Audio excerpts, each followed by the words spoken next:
looked into that. They're looking for somebody who can play on the left wing, somebody right-footed preferably in that position. They've already signed Jamie Gittins as well this summer, but obviously they're without Mudryk for the time being. Jadon Sancho has left as well.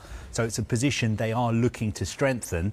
I think there's a good chance that he will end up being a Chelsea player because he himself wants to move to Stamford Bridge. I just think it's about thrashing out a deal and also Chelsea selling even more players because they've already raised about £200 million this summer.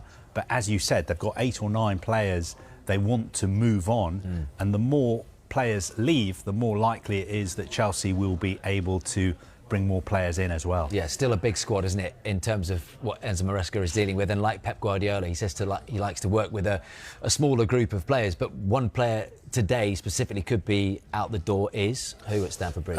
Is Renato Veiga, the centre-back who Chelsea signed for about £12 million.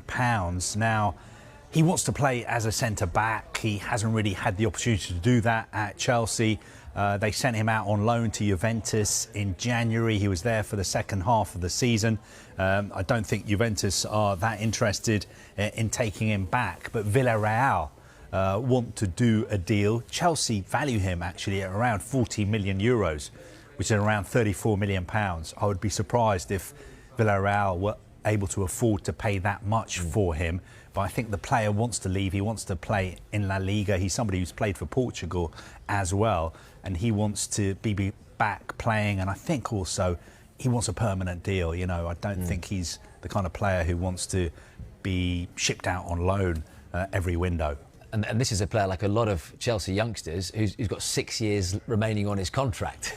Yeah, I mean, when Chelsea signed him, they made sure that they gave him a really, really long contract. I know it's controversial, but the other way of looking at it is it's worked out really well for Chelsea. Somebody like Enzo Fernandez, they gave him a really, really long contract. Real Madrid have been interested in signing him.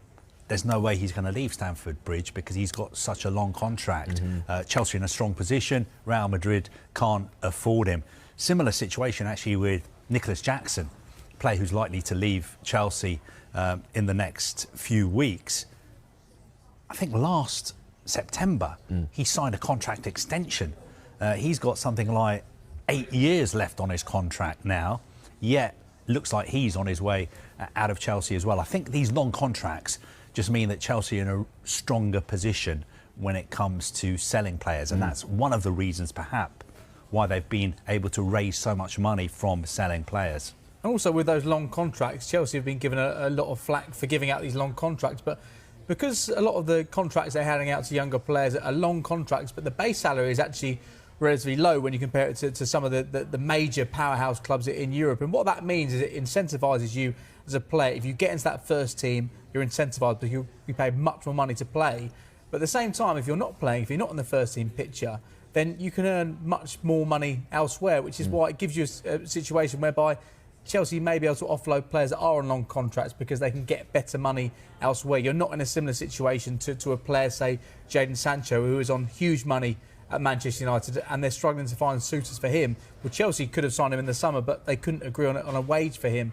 Whereas with Manchester United, they had players who are on very high salaries. It's quite difficult to offload them. With Chelsea, yes, they've got 6 years left in their contract. They could sit there for 6 years, but that would do nothing for their football development. And in terms of their bank balance, they could earn more elsewhere. Yeah, you mentioned Veiga and you mentioned, of course, Jackson, potential exits at Stamford Bridge. You should never look at Solicol's list, James. It's a very private place, but I'm looking there and he's got a list as long as his arm in terms of other names who could be out the door. Well, look, 15 players have already left Chelsea this summer. That's astonishing, isn't it? Yeah, and I think another 9 players could leave. The biggest earner, I think, is Raheem Sterling.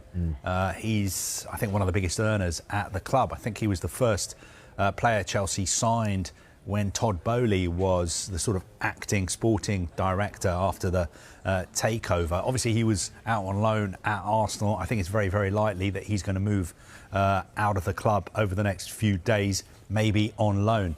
The other really interesting one is Christopher Nkunku, because I thought he played really well for Chelsea in the Club World Cup this summer. He's back fit. He looks really, really sharp. I think he wants to go to Bayern Munich. He's got a very, very good agent, a super agent, I think we should call him, Pinny Zahavi. and Mr. Zahavi is trying to sort out a deal between Chelsea and Bayern Munich.